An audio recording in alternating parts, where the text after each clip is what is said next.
All right, let's get going. We have a very exciting lineup for this afternoon. Tenemos Okay, our next buenos presentadores panel esta tarde. is going to Nuestro talk próximo about panel Revolution va a hablar 4.0, sobre challenges for Revolución education, 4.0, productivity, retos and para employment. educación, We productividad have y four empleo. guests. Tenemos Orlando Ayala, cuatro who huéspedes. spent Orlando 35 Ayala, years in que pasó technology, 35 25 of años those en at tecnología, Microsoft, 25 and de now ellos is a en special advisor Microsoft, to the y presidents ahora of es un Colombia consejero on especial de productivity los and presidentes de employment. Colombia en We have productividad y also empleo. with us Claudia También Costin, tenemos who's Claudia director and Costin, founder of quien es directora y CEIPE, fundadora which is a de foundation in Brazil CEIPE, que at es the una Getulio fundación en Vargas Brasil, Foundation. en la Fundación It's a Tulio think tank at Vargas. the Getulio Vargas Foundation. We also have Montserrat También Comendio. tenemos She's head of Montserrat the Comendio, OECD que Center es for la Skills. jefa And finally, de Stella OECD Campos Center for is the Skills. career Y finalmente editor at Stella Valor Campos Económico. es la And this editora panel de is Valor going to be Económico. moderated by Este Stella panel Campos. va a ser Ladies and gentlemen, moderado join por me in Stella Campos. welcoming Damas y Revolution caballeros, 4.0. Revolución 4.0. Thank you.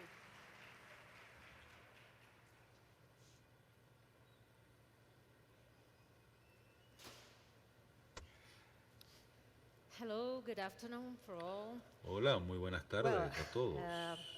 I think I can Creo start que this panel Vamos a empezar telling este you a little panel story. Since hablándoles Oxford sobre una historia University desde la in Universidad de 2013, Oxford. En 2013 report estimating that 47% estimó of que jobs 47% de at los US trabajos, empleos en were los at Estados risk of Unidos, automation, estaban and en they riesgos listed de 70 obsolencia y occupations lo that could listaron. be replaced. I think the future 70 of jobs ocupaciones que los van a become one of the reemplazar. most Creo que el studied, futuro del empleo topics all over the world. es uno de los Everyone temas heard más something estudiados about the future of alrededor del jobs. mundo. This Todos year, tenemos the una World opinión Economic al Forum respecto. estimated that En este año, en el 75 Foro million Económico jobs Mundial, may 75 disappear millones de by trabajos pueden 2022. desaparecer de aquí al año As companies 2022. shift to automation. But they say Pero 133 million jobs 133 might be created. 133 billones de trabajos o empleos nuevos van a ser creados con la integración entre máquinas y humanos. Y como saben, tecnología está avanzando tan rápidamente, tenemos robots, inteligencia artificial y todo lo demás. Y la pregunta grande es, ¿cómo estamos preparando a nuestros empleados? ¿Estamos escalando o deescalando el sistema educativo? Está creciendo la demanda en el mercado laboral y cómo podemos combinar empresas y sociedad para incorporar millones de obreros sin dejarlos atrás, ¿verdad? Así que este tema son tan importantes, ¿verdad? Tengo este excelente panel. Voy a introducirlos un poquito más.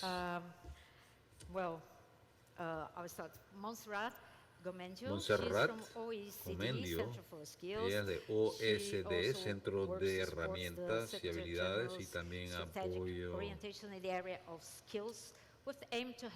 Ella se enfoca en el área de habilidades con el enfoque de ayudar, participación social e inclusión y diversidad. Ha trabajado en muchos lugares. Y entre ellas el Ministerio de Educación. Ella también gestiona programas de gestión y también ha publicado documentación en ecología y tiene muchos títulos en biología. Claudia Costin, ella es brasileña como yo y fue la fundadora y directora del Centro de Excelencia e Innovación y Políticas. Es un grupo de pensamiento, de think tank. Es una universidad líder en Brasil y recientemente se graduó de Harvard en educación. Ella era una directora para la educación en el Banco Mundial. Y también ella tuvo una misión muy difícil. Fue secretaria de Educación de Río de Janeiro. Y también, para terminar, ella era comisionado global en el tema del futuro del empleo en la Organización Internacional de Labor o de Empleados. Orlando Ayala es consejero para el presidente de Colombia, pero ha trabajado en más de 32 años en la industria tecnológica, IT. Trabajó en Microsoft y era vicepresidente en mercados emergentes. Y también ha trabajado para varios gobiernos locales, hablando sobre infraestructura, programas educacionales, servicios sociales, enseñando niños habilidades, entre otras. Y él es muy amigo de Bill Gates. Así que, bienvenidos. Creo que la gran pregunta que nos debemos hacer y en la cual deberíamos empezar, estamos realmente preparando la fuerza laboral con las habilidades que van a necesitar para el mercado laboral del futuro. ¿Alguien quiere comenzar? Montserrat, a ver. Bueno, lo que sabemos es que en la mayoría de los países tecnología está teniendo un gran impacto en los mercados laboral. Las estadísticas que tenemos nosotros cambian un poquito de la tuya. Nuestras estadísticas demuestran que 14% de los empleos en promedio están en riesgos de ser automatizados completamente, pero otro 32% van a ser transformados de forma profunda porque todas estas habilidades de bajo nivel van a ser automatizadas. ¿Qué significa esto en términos de lo que queremos? Significa que personas van a tener que tener niveles más altos de habilidades para poder conseguir un empleo y necesitan un nuevo set, una nueva gama de habilidades. Y también tienen que saber sobre trabajar en equipo, ser creativos, etc. Y finalmente, otra implicación mayor es que los sistemas tradicionales de educación tienen que cambiar, tienen que evolucionar a sistemas de aprendizaje, ¿verdad? Empezando desde la niñez hasta secundaria, hasta la universidad. Así que todo el sistema tiene que ser rediseñado para que podamos seguir aprendiendo para el resto de nuestra vida, para que puedan adaptarse. Por ejemplo, si su empleo desaparece, pueden mudarse, pueden cambiarse paralelamente a otro trabajo. Ellos tienen que obviamente seguir educándose para el resto de sus vidas. Y cuando pensamos en empresas, en upscaling o downscaling, la automatización, ¿tienen que aprender más o qué? Permíteme reflexionar sobre esto. Yo creo que el reto real va mucho más allá de reentrenar o darle habilidades nuevas a empleados. Yo estoy convencido que el mundo está viviendo en uno de los momentos más grandes retos de la historia. Por primera vez en la vida hay tres vectores que se están juntando de una forma masiva. Y lo digo porque la pregunta viene más de cómo educamos a los empleados del futuro y cómo educamos esos empleados que van a crear trabajos en el futuro. Veo tres cosas juntándose. La convergencia de tecnología e impacto y velocidad que nunca jamás hemos visto. Esto es también en el contexto de la más grande divergencia económica y geopolítica en el mundo. Estamos cerca de un punto de quiebre en muchos lugares porque el mundo que conocemos, que era normal, Conecto, Supply Chain, etcétera, está siendo cambiados dramáticamente. Esas dos cosas están cambiando. Y la tercera, contestaré la pregunta, tiene que ver con muchos fenómenos y demográficas. Las edades, eso atrae una gama de retos en sí. Hay muchos retos para la nueva generación, muchas expectativas para ellos y más allá en demográficas. Algo que creo que es el reto más grande. Yo creo que la construcción ética del mundo es un reto actual y va a ser un reto para el futuro. ¿Por qué? Porque básicamente nosotros ya no somos 7.000 millones en la Tierra. Creo que ya ahorita estamos cerca de 11.000 millones de personas. ¿Por qué? Porque todos nosotros, todos los días, tenemos un personaje paralelo nuestro que es digital, ¿verdad? Este personaje digital que eres tú está produciendo data, está produciendo información. Ese digital eye, o ese yo digital, está produciendo información. Pero les pido disculpas por empezar ahí, porque creo que los retos son mucho más profundos. Estos retos de educar, donde todos estos puntos están chocándose entre sí. A mí me preocupa la situación geográfica. Hay un movimiento de personas de áreas rurales a las ciudades. Las ciudades no pueden recibir más personas. No hay suficientes trabajos. Así que quería contestarte de esta forma y podemos regresar a eso si quieres. Pero primero que todo, el reto más grande en educación es para todos y tiene que ver cómo nosotros pensamos en una ciudad en un mundo mucho más ético y cómo nos podemos mover alrededor de eso. Las políticas gubernamentales en educación, ¿cuáles son los retos que ves en educación? Si yo empiezo con el mundo, la perspectiva del mundo en desarrollo, sea más específico, voy a ser más específico, Latinoamérica, hay muchos retos ligados a lo que Orlando acaba de decir. Uno es el hecho de que en Latinoamérica el aprendizaje no está ocurriendo. Estoy hablando del siglo XX, no del siglo XXI. Los niños no están aprendiendo a leer y escribir de forma correcta, no pueden leer periódicos y extraer información como deberíamos, pero ha mejorado recientemente, pero todavía falta mucho.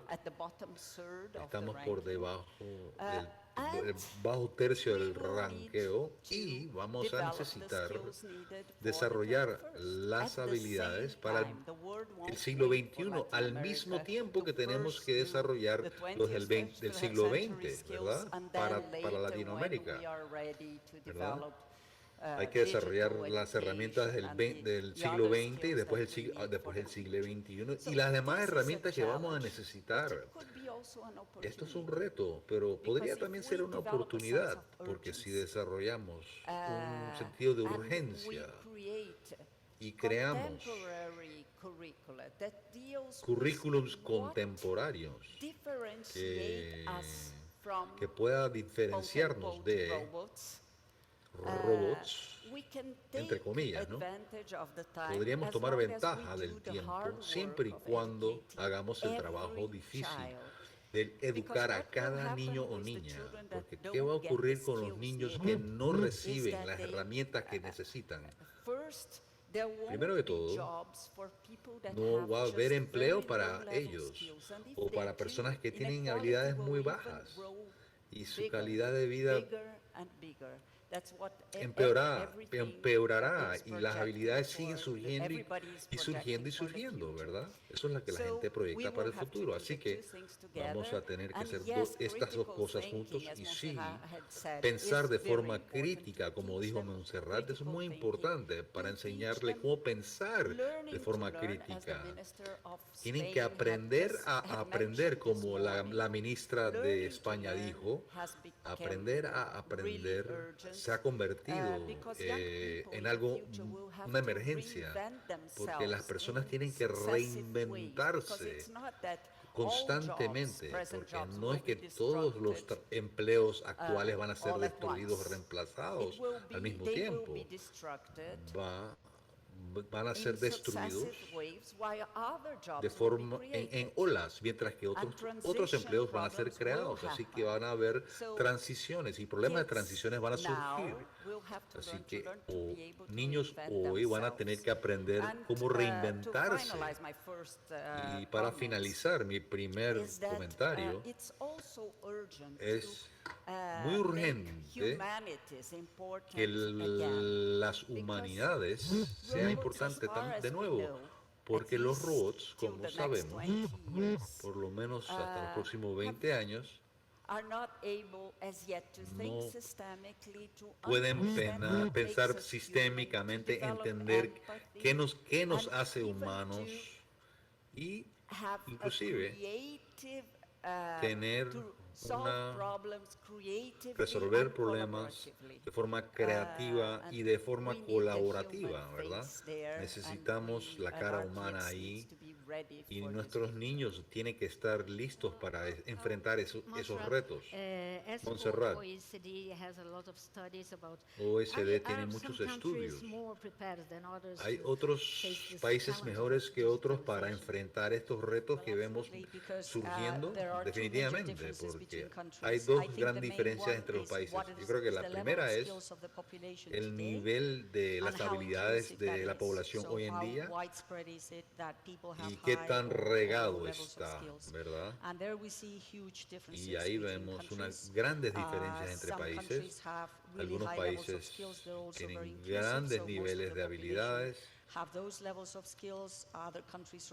Otros países o regiones, mencionaste Latinoamérica, tienen en comparación habilidades muy bajas, de niveles muy bajos, así que no están preparados para los retos que vienen. Pero si puedo agregar otra de las preguntas que nos hemos preguntado, bueno, la tecnología está creando este reto, esta disrupción.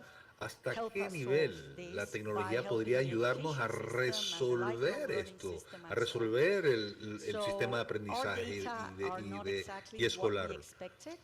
Si no es exactamente lo que esperábamos, vemos que en muchos países los gobiernos han hecho un gran esfuerzo comprando laptops o ordenadores o otros dispositivos, pero si vemos si esto tiene un impacto o no en rendimiento, sí, pero también tiene factores negativos. Y la razón es que solamente se han concentrado en comprar los dispositivos, pero no han entrenado a nadie a usarlos. Los maestros, por ejemplo, los maestros no saben cómo enseñar dichas tecnologías, porque hay muchos ejemplos de escuelas en países donde cuando los maestros o profesores se les entrena bien para introducir la tecnología en sus prácticas de enseñanza, pues son excepcionales, pero por ahora son excepciones. Si ves Ad Learning, por ejemplo, y ves el uso de herramientas en línea, pueden ver, no es lo que esperábamos tecnología, poder hacer que el sistema sea más inclusivo, y lo que vemos es que está creando una gran división, así que personas con altas habilidades utilizan todos los recursos posibles en línea para que ellos puedan adquirir más y más niveles de habilidades. Todos los países tienen problemas de personas que tienen bajas habilidades y no han sido educados, etcétera. Así que básicamente esto está creando una gran brecha entre la gente de alta y baja habilidad. La mayoría de los usuarios están muy capacitados, entonces hay muchísimos adultos que ya están usando estas herramientas. ¿Cuál ha sido su experiencia llevando la tecnología a otros países? I believe that never before the way Yo creo to que learn and educate nunca has been antes challenged, la forma de especially with one educar technology that is coming up ha in a tenido un massive way. reto similar con esta tecnología masiva que llega. La inteligencia artificial. Tenemos que entender las implicaciones de esto, porque la realidad es que en revoluciones previas, la gente que se desplazaba era gente que tenía que hacerlo. Lo que está sucediendo, lo que va a llegar, es que todo se basa en algoritmos. Los algoritmos actualmente están diseñados para reemplazar a los trabajadores de cuello blanco, procesar la información, tomar decisiones. Hay algoritmos que son increíblemente buenos en hacer todo esto. Y bueno, yo sí creo que tenemos que pensar no solo en cómo está consumiendo el contenido la audiencia, sino cómo se está utilizando la inteligencia artificial. Ferguson estaba hablando de China. Hay una gran transformación de cómo se consume el contenido actualmente en China. Y básicamente, si me lo permiten, se está haciendo en 4 espacios. En clase, en capacitación, en calificación, perdón. Después son pruebas y tareas, después tenemos las pruebas. Y número 4, tutoriales personalizados. Estos son los 4 espacios, es decir, esta tecnología que está llegando, que tiene la capacidad de escuchar, de aprender. Entonces, dentro de las clases, esto podría ser tan eficaz como si tuviéramos una máquina que estuviera reaccionando. Imagínense que se llega y se presenta como un docente y se podría ver las reacciones y tenemos un chico que está o no entendiendo. Imagínense las implicaciones de esto, no solo en el consumo del contenido, sino básicamente en hacer las tareas. Por ejemplo, se toma la clase y se utiliza la inteligencia artificial para diseñar de manera personalizada la clase y dirigirse específicamente a esos estudiantes para corregir lo que se tenga que corregir. Entonces, mi respuesta a esto es que lo que estamos viendo ahora, el centro de la producción de contenidos, que está relacionado con el consumo de contenido, definitivamente están muy cercanos, es decir, el poder, el núcleo de esto está en la comunicación eficaz. Bueno, ahora estás hablando de enseñar, entonces podemos hablar un poco de los maestros. Yo diría que en países en desarrollo como los nuestros, o por ejemplo en Brasil, es una carrera difícil. Entonces, primero que nada, convencerlos de ser maestros porque no tienen buenos salarios, es difícil. Entonces, ¿cómo podemos preparar a estos maestros?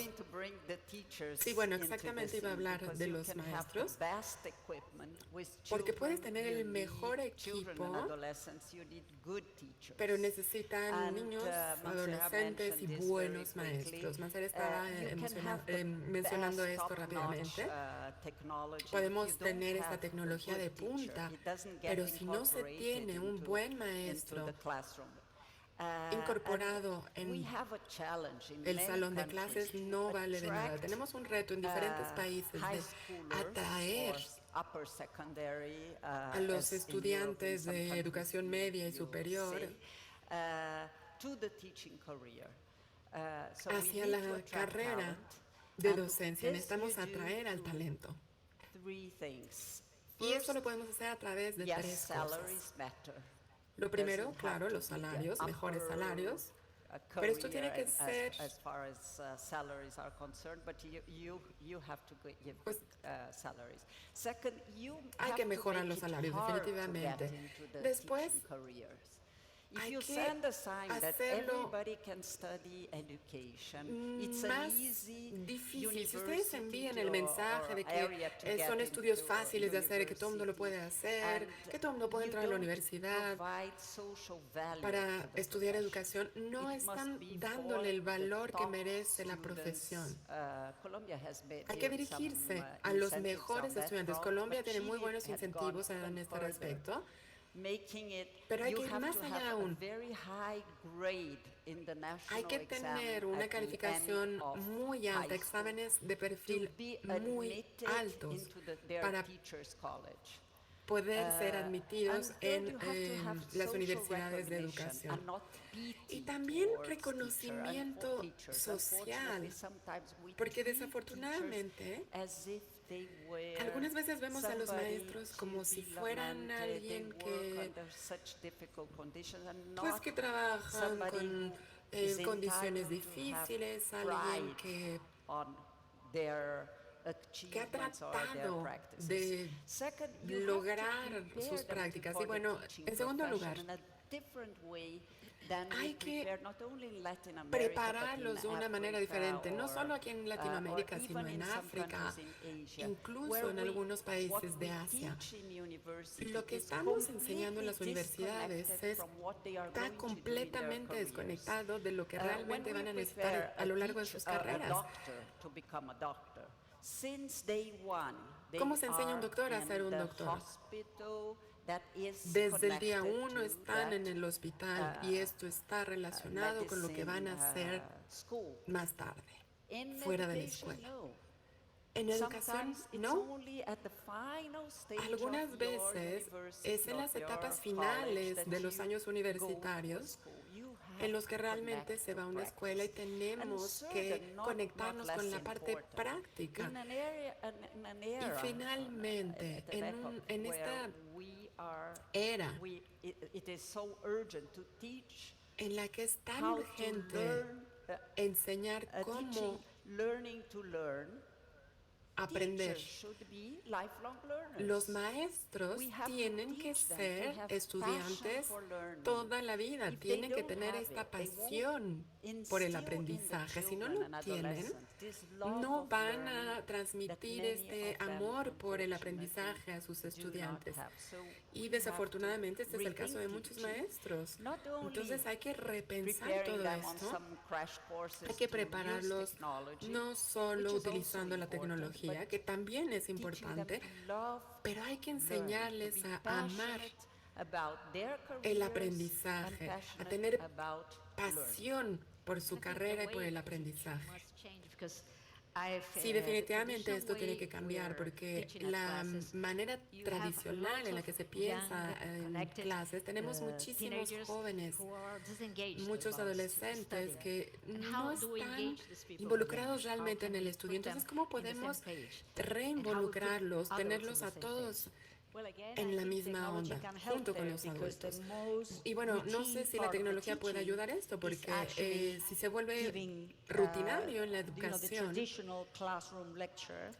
¿sabes? La parte tradicional, las clases tradicionales, entre comillas, pues también van a poder tener la información a través de las laptops, entonces van a tener problemas para tener creatividad, para resolución de problemas y todas estas cosas de las que hemos estado hablando. Pero regresando a lo que Claudia decía, lo que sabemos sobre los maestros y las habilidades es que una de las habilidades que la mayoría de los maestros no tiene o no son buenos en ello, porque tradicionalmente no es o no fue parte de su formación, no lo aprendieron en las clases. Entonces es muy importante preparar a los futuros maestros y también es muy importante ver maneras de reeducar a los maestros para que en el siglo XXI se adapten, porque bueno, seguimos teniendo maestros que fueron educados en el siglo XX y necesitamos renovar sus capacidades, ya sea el pensamiento crítico, la resolución de problemas y después la manera de enseñar eso a otras personas. ¿Puedo hacer un comentario sobre esto? Sí. Perdón, los desperté. Solo quería decir que los maestros siguen siendo muy importantes en el modelo. Algo que sobre todo la tecnología, sobre todo la inteligencia artificial está trayendo es el hecho de que puede tomar la rienda de algunas tareas clave que antes hacía solo el maestro. Entonces, hoy, con inteligencia artificial, se pueden hacer las pruebas y las calificaciones en un 90%, pero yo sé que va a haber muchísimo entusiasmo para que la parte tecnológica haga todo lo que es aburrido, todo lo que no le gusta hacer a los maestros. Entonces, para que los maestros se puedan concentrar en la generación de contenidos. Entonces, los maestros se tienen que volver expertos en el uso de las tecnologías, en la realidad virtual, en la realidad aumentada, todas estas herramientas, para que estén completamente inmersos y puedan tener realmente más tiempo para enseñar, para estar comprometidos con el contenido. Y esto es lo que debería pasar con la tecnología. Dicho esto, imaginen que la inteligencia artificial esté construyendo el perfil de los estudiantes en la vida, porque esto le permite reaccionar a los chicos y tener un perfil. Y esto le va a dar consejos al maestro sobre, por ejemplo, las reacciones que está teniendo un estudiante ante esto. Y esto es muy importante. Los maestros van a ser más importantes que nunca, pero su papel va a ser liberarlos de la parte aburrida para que se involucren realmente en la parte interesante del contenido. I believe that first pedagogy matters a lot. Yo creo que primero que nada la pedagogía es muy importante. Hay que preparar a los maestros para que se comprometan realmente en las clases y que dejen de preocuparse de otras tareas en las que la tecnología puede ayudar, que utilicen la tecnología de manera correcta. No lo hace menos responsable de la tarea de entender a cada chico o adolescente, a cada estudiante. Y hay algo más que tenemos que enfatizar sobre lo que hemos estado escuchando esta mañana, y se trata del aprendizaje emocional y social. No se puede tener clases sobre el aprendizaje social y emocional de la manera tradicional, o que la empatía es la habilidad de bla, bla. Hay que desarrollar estas capacidades en los mismos estudiantes, porque si ellos no son empáticos, si los maestros no son empáticos, no van a poder transmitir la empatía. Los chicos van a ver que no están presentes. Entonces realmente tienen que hacer que los maestros desarrollen realmente estas capacidades. Una parte de esto es la pedagogía, después sí, la educación digital, y también desarrollar las capacidades sociales y emocionales en los maestros para ser más resilientes, para lidiar con los problemas, con la resistencia. Si el maestro da esto y lo refleja a sus estudiantes lo van a aprender. ¿Y quién es el responsable de formar a estos maestros que necesitamos en el futuro? ¿Creen que los maestros tienen que ser personas que aprendan de manera autónoma? ¿Qué opinan? Bueno, la mayoría de países, los gobiernos siempre están a cargo de definir las normas, los estándares, sistemas de interpretación y de reconocimiento, y esto es importante porque este sistema nos enseña, nos dice qué tan bueno tiene que ser alguien para estudiar, por ejemplo, educación en la universidad, o qué habilidades alguien necesita para poder volverse maestro. Entonces, aquí se da un alto grado de autonomía a través de prácticas autónomas. Ese es el caso de Finlandia, de Singapur y otros países desarrollados, en el que los maestros todavía tienen un nivel bajo de capacidades y todavía no son capaces de fomentar su propio aprendizaje. Solo para darles un ejemplo del país que ha tenido el mejor desempeño y que sigue mejorando en educación de maestros es Singapur. La diferencia entre Singapur, que es el primero, y el país más bajo en esta categoría, no voy a decir cuál es, Son 7 años de diferencia en educación. Estamos hablando de una brecha enorme. Algo que Singapur hace diferente es que los maestros pasan más tiempo en la academia de maestros, aprendiendo ellos mismos nuevas capacidades, de lo que pasan realmente trabajando en las escuelas. Entonces, bueno, aquí viene otra pregunta, ¿cuáles son sus capacidades? Pero eso es lo que ellos están haciendo y hacia allá van. Esa es la diferencia con otros países. Podemos imaginar la manera de educar mejor en el futuro. ¿Cuál sería esta manera? ¿Qué sería diferente?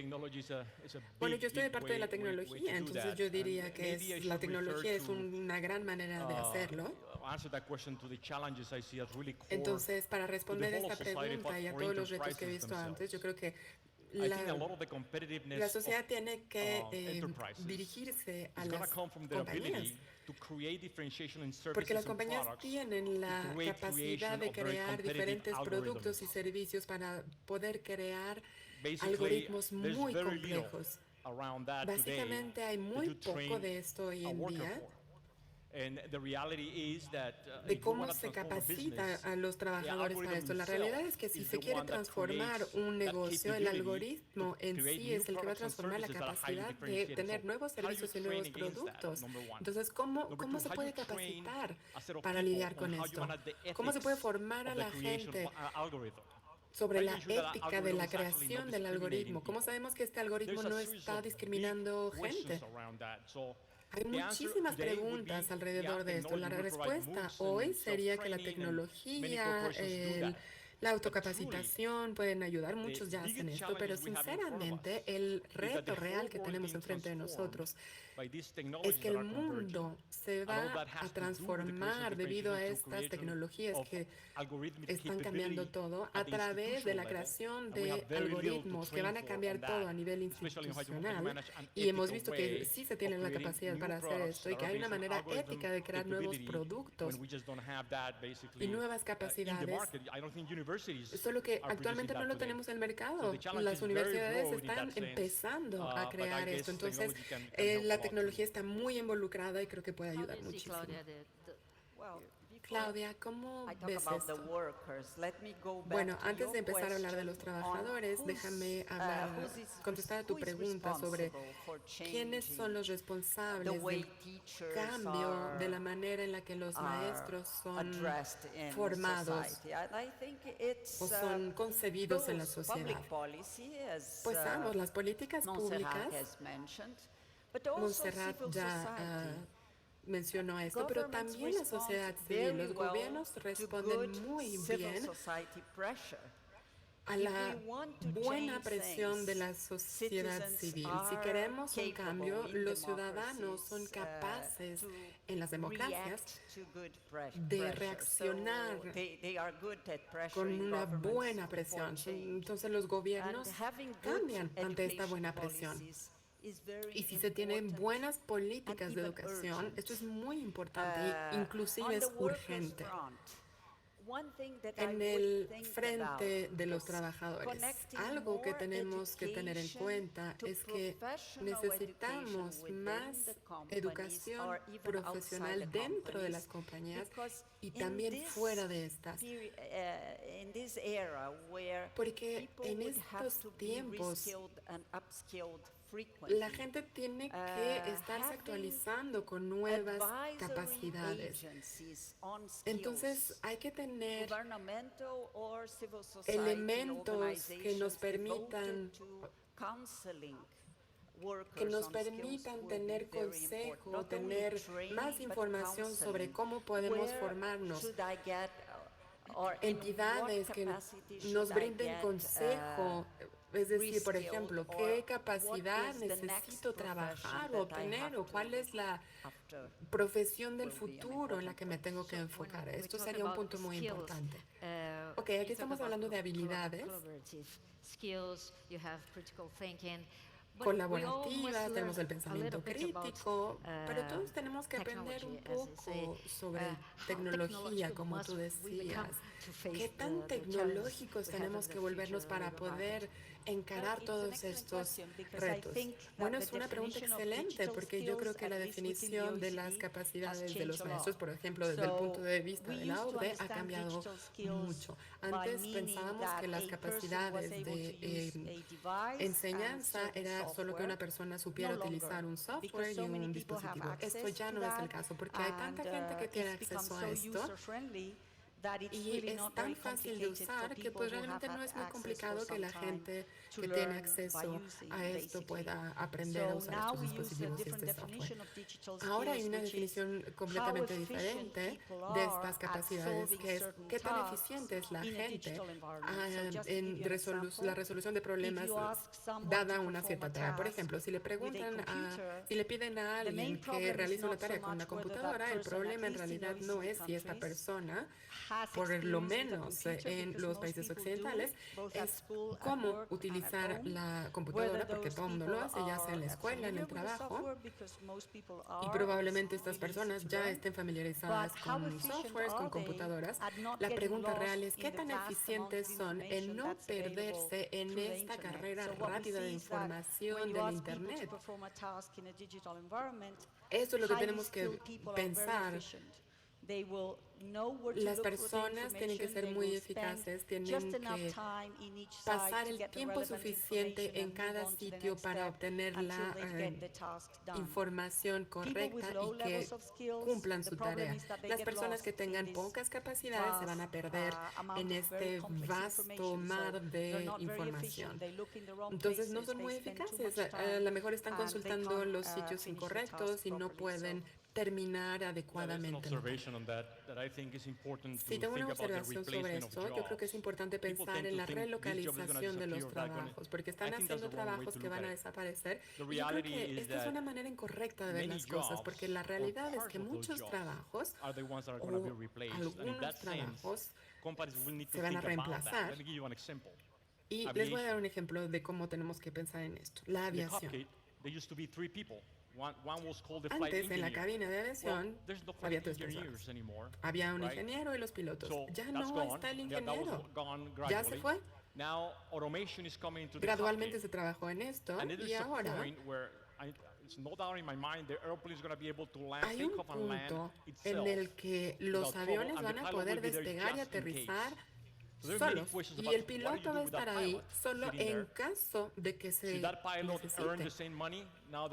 Y entonces la pregunta es, ese piloto que nada más va a estar básicamente viendo, ¿tiene que recibir el mismo sueldo o hay elementos que tienen que repensarse? Entonces, cuando estamos hablando de todo esto, es como tener una visión total. Hay trabajos que van a desaparecer y cómo se va a lidiar con las situaciones que van a surgir de esto. A lo mejor esto los va a deprimir, pero bueno, hay que tener en cuenta todo esto. Es algo muy retador y aquí la tecnología puede ser muy útil y esto también puede ser algo positivo para que las compañías piensen en el modelo de la estructura de sus trabajadores. Desgraciadamente el tiempo se nos acaba. Tengo tiempo para una pequeña observación de cada uno para los retos del futuro. ¿Qué esperan? ¿Cómo esperan que la educación con la que ustedes sueñan va a ser? Bueno, esta revolución tecnológica tiene implicaciones positivas y negativas y yo creo que la respuesta es depende de la gente, porque hay que equiparlos con las capacidades necesarias, adecuadas, antemano. Pero si la gente no está preocupada y no tiene las capacidades necesarias, entonces el impacto será sumamente negativo. Muy rápidamente, permítanme compartir con ustedes mi utopía. La independencia con la que yo sueño es un sistema en el que cada uno de los niños tenga altas expectativas de cada uno de ellos. Esto quiere decir combinar la excelencia con la igualdad. que los maestros sean respetados no por piedad, sino por lo que realmente valen, que esta inigualdad no se refuerza a través de la educación, que es desafortunadamente lo que está pasando. Los sistemas educativos están reforzando la desigualdad en vez de luchar contra ella. Y finalmente, la educación debe preparar a cada estudiante para ser autónomo. El sueño de Montessori es la independencia. La tecnología es como un martillo. Puedes matar a alguien o puedes construir una hermosa casa. Y lo único que yo puedo decir es lo siguiente. La tecnología no puede personalizar a la educación. Entonces, lo más importante que está pasando, el estudiante de manera personalizada a través del aprendizaje, gracias al maestro, puede usar de manera correcta el martillo. Es decir, la parte positiva del martillo es utilizar de manera positiva y ética el hecho de que los datos están ahí. Y básicamente ni los estudiantes ni los maestros están cruzando esta línea. Y básicamente los humanos están siendo invadidos por la tecnología y ese es el gran dilema que tenemos enfrente de nosotros. Entonces dejen que las máquinas sean máquinas y dejen que los humanos sean humanos.